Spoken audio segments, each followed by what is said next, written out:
Acupuncture തന്നെ direct ആയിട്ട് മരണത്തിന് കാരണമായതല്ല. എന്താണ് അക്യുപങ്ക്ചർ? ഇത് സയന്റിഫിക് ആണോ?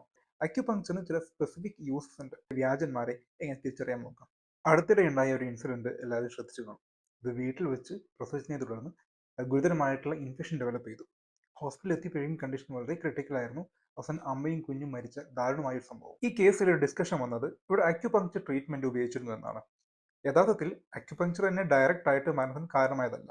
പകരം ഇത് പ്രോപ്പർ ട്രീറ്റ്മെന്റിനെ റീപ്ലേസ് ചെയ്തതും ഡിലേ വരുത്തിയതാണ് മരണത്തിലേക്ക് നയിച്ചത്. അപ്പോൾ ഒരു സംശയം വരും, എന്താണ് അക്യുപങ്ക്ചർ?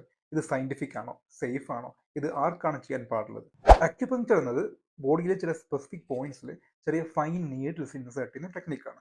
ഇത് ഒറിജിൻ ചെയ്തത് ട്രഡീഷണൽ ചൈനീസ് മെഡിസിനിൽ നിന്നാണ്. ഈ അക്യുപങ്ക്ചർ സയന്റിഫിക് ആണോ എന്ന് ചോദിച്ചു കഴിഞ്ഞാൽ ചില സ്പെസിഫിക് കണ്ടീഷൻസ്, അതായത് ദീർഘകാലമായിട്ടുള്ള വേദനകൾ, chronic back pain, chronic neck pain, അതുപോലെ ചില മൈഗ്രെയിൻ പോലെയുള്ള കണ്ടീഷൻസ്, ഒരു പരിധിവരെ ലേബർ പെയിൻ റിലീഫിന് ഇത് ഇഫക്റ്റീവ് ആണ് എന്നാണ് സയൻസ് പറയുന്നത്. പക്ഷേ ഇതിനൊരു ഇമ്പോർട്ടൻറ്റ് ലിമിറ്റേഷൻ ഉള്ളത്, ഇതൊരിക്കലും ഒരു പ്രൈമറി മോഡ് ഓഫ് ട്രീറ്റ്മെന്റ് അല്ല. ഇതൊരു സപ്പോർട്ടീവ് തെറാപ്പി മാത്രമാണ്. പക്ഷെ ചിലർ അക്യുപങ്ക്ചർ എല്ലാ അസുഖങ്ങൾക്കും ക്യൂർ തരുന്നു എന്ന് പറഞ്ഞ് പേഷ്യൻസിനെ തെറ്റിദ്ധരിപ്പിക്കുന്നു. അതായത് ക്രോണിക് ആയിട്ടുള്ള ഡയബറ്റിസ്, ഹൈപ്പർ ടെൻഷൻ മുതൽ സീരിയസ് ആയിട്ടുള്ള ക്യാൻസർ വരെയുള്ള അസുഖങ്ങൾക്ക്. പക്ഷെ റിയാലിറ്റി എന്താണെന്ന് വെച്ച് കഴിഞ്ഞാൽ അക്യുപങ്ക്ചറിന് ചില സ്പെസിഫിക് യൂസസ് ഉണ്ട്. അത് എല്ലാ അസുഖങ്ങൾക്കുള്ള സൊല്യൂഷൻ അല്ല. അക്യുപങ്ക്ചർ എങ്ങനെ വർക്ക് ചെയ്യുന്നുള്ളത് ഇന്നും കംപ്ലീറ്റ്ലി ക്ലിയർ അല്ല. പക്ഷേ ഇത് എക്സ്പ്ലെയിൻ ചെയ്യുന്ന ഒന്ന് രണ്ട് തിയറീസ് ഉണ്ട്. അതിലൊന്നാണ് ഗേറ്റ് കൺട്രോൾ തിയറി. ഇത് പറയുന്നത് നമ്മുടെ സുഷുമ്ന നാഡി അല്ലെങ്കിൽ സ്പൈനൽ കോഡിലെ ഗേറ്റുകൾ ക്രോസ് ചെയ്യുന്നത് വഴി പെയിൻ സിഗ്നലുകൾ ബ്രെയിനിൽ എത്തുന്നത് തടയപ്പെടുന്നു എന്നാണ്. മറ്റൊന്നാണ് സൂചി കുത്തുന്ന സമയത്ത് ശരീരം എൻഡോഫിൻ പോലെയുള്ള നാച്ചുറൽ ആയിട്ടുള്ള വേദന സംഹാരികളെ ഉൽപ്പാദിപ്പിക്കും. അതുപോലെ തന്നെ സൂചി കുത്തുന്ന ഭാഗത്ത് രക്തയോട്ടം വർദ്ധിക്കുകയും കോശങ്ങൾ സ്വയം സുഖപ്പെടാൻ തുടങ്ങുകയും ചെയ്യുന്നു മുതലായവ. ഇനി ആരാണ് അക്യുപങ്ക്ചർ ചെയ്യാൻ പാടുള്ളത്? അതിന് സിമ്പിൾ ആൻസർ, പ്രോപ്പർ ട്രെയിനിങ് ലഭിച്ച ക്വാളിഫൈഡ് മെഡിക്കൽ പ്രൊഫഷണൽസ് മാത്രം. പക്ഷേ റിയൽ വേൾഡിൽ എന്താണ് നടക്കുന്നത്? പലരും 3 അല്ലെങ്കിൽ 6 മാസത്തെ കോഴ്സുകൾ ചെയ്ത് യാതൊരു മെഡിക്കൽ ബാക്ക്ഗ്രൗണ്ടും ഇല്ലാതെ ഡോക്ടർ എന്ന ലേബിൾ വെച്ചിട്ട് അക്യുപങ്ക്ചർ പ്രാക്ടീസ് ചെയ്യും. 2019 സെൻട്രൽ ഗവൺമെന്റ് അക്യുപങ്ക്ചറിനെ ഒരു സിമ്പിൾ മോഡ് ഓഫ് ട്രീറ്റ്മെന്റ് എന്നതിലുപരി ഒരു independent system of health care ആയി ഒഫീഷ്യലി അംഗീകരിച്ചു. ഇതിനെ നിയന്ത്രിക്കുന്നതിന് വേണ്ടിയിട്ട് ഒരു അപ്പെക്സ് കമ്മിറ്റി രൂപീകരിക്കുകയും ചെയ്തു. ഇവരുടെ ഗൈഡൻസ് അനുസരിച്ച് ഒരു അംഗീകൃത യൂണിവേഴ്സിറ്റിയിൽ നിന്ന് മെഡിക്കൽ ബിരുദമുള്ള ഡോക്ടർമാർക്ക്, അതായത് MBBS, അതല്ലെങ്കിൽ ആയുഷിൻ്റെ അണ്ടറിൽ വരുന്ന മറ്റ് ബിരുദങ്ങൾ, അത് BMS, BHMS, അതായത് ആയുർവേദ, ഹോമിയോ, യുനാനി, സിദ്ധ തുടങ്ങിയ ഡിഗ്രിയുള്ള ഡോക്ടർമാർക്കോ, അതല്ലെങ്കിൽ ഇന്ദിരാഗാന്ധി നാഷണൽ ഓപ്പൺ യൂണിവേഴ്സിറ്റി പോലെയുള്ള യൂണിവേഴ്സിറ്റികളിൽ നിന്നോ, അല്ലെങ്കിൽ west Bengal council of acupuncture പോലെയുള്ള ബോർഡുകളിൽ നിന്നും പ്രത്യേക ഡിഗ്രി ഉള്ളവർക്കോ മാത്രമാണ് ഇന്ത്യയിൽ അക്യുപങ്ക്ചർ ചെയ്യാൻ ലീഗലി ക്വാളിഫൈഡ് ആയിട്ടുള്ളത്. ക്ലിനിക്കൽ എസ്റ്റാബ്ലിഷ്മെന്റ് ആക്ട് അനുസരിച്ച് എല്ലാ അക്യുപങ്ക്ചർ ക്ലിനിക്കുകളും ജില്ലാ മെഡിക്കൽ ഓഫീസർ, അതായത് DMOയുടെ അണ്ടറിൽ രജിസ്റ്റർ ചെയ്തിരിക്കണം.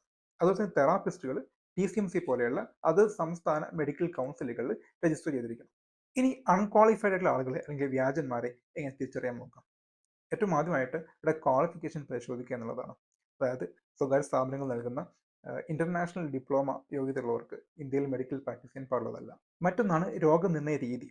അതായത് നിങ്ങളുടെ പഴയ മെഡിക്കൽ റിപ്പോർട്ടുകൾ അല്ലെങ്കിൽ രക്തപരിശോധന ഫലങ്ങൾ, ഇതൊന്നും ചോദിക്കാത്ത ഒരാൾ ശാസ്ത്രീയമായല്ല ചികിത്സ നടത്തുന്നത് എന്ന് മനസ്സിലാക്കാം.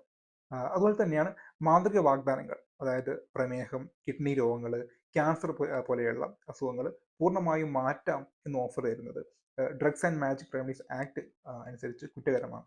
ഇനി അക്യുപങ്ക്ചർ സേഫ് ആണോ എന്ന് ചോദിച്ചു കഴിഞ്ഞാൽ ജനറലി സേഫ് ആണ്. പക്ഷേ അത് കംപ്ലീറ്റ്ലി റിസ്ക് ഫ്രീ അല്ല. അതിൽ ഏറ്റവും കോമൺ ആയിട്ട് കാണുന്നതാണ് അണുബാധ അല്ലെങ്കിൽ സെപ്സിസ് എന്ന് പറയുന്നത്.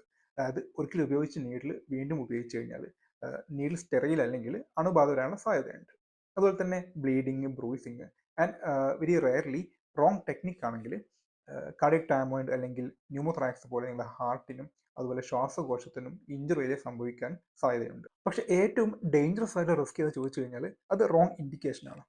അതായത് ഒരു സീരിയസ് ആയിട്ടുള്ള കണ്ടീഷൻ ഉള്ളപ്പോൾ പ്രോപ്പർ മെഡിക്കൽ കെയർ ആവശ്യമുള്ള സമയത്ത് അക്യുപങ്ക്ചർ മാത്രം റിലേ ചെയ്യുന്നത് എവിഡൻസ് ബേസ്ഡ് മെഡിക്കൽ കെയറിനെ റീപ്ലേസ് ചെയ്യപ്പെടാനും മരണം വരെ സംഭവിക്കാനും സാധ്യതയുണ്ട്. പെയിൻ കൺട്രോളിന് വേണ്ടിയിട്ട് അക്യുപങ്ക്ചർ ഉപയോഗിക്കുന്നത് തെറ്റില്ല. പക്ഷെ ഒരു ലൈഫ് ത്രെറ്റനിങ് കണ്ടീഷനുള്ള സമയത്ത് പ്രോപ്പർ മെഡിക്കൽ കെയർ ആവശ്യമുള്ള സമയത്ത് അക്യുപങ്ക്ചർ ഇഫക്റ്റീവ് ആയിരിക്കില്ല.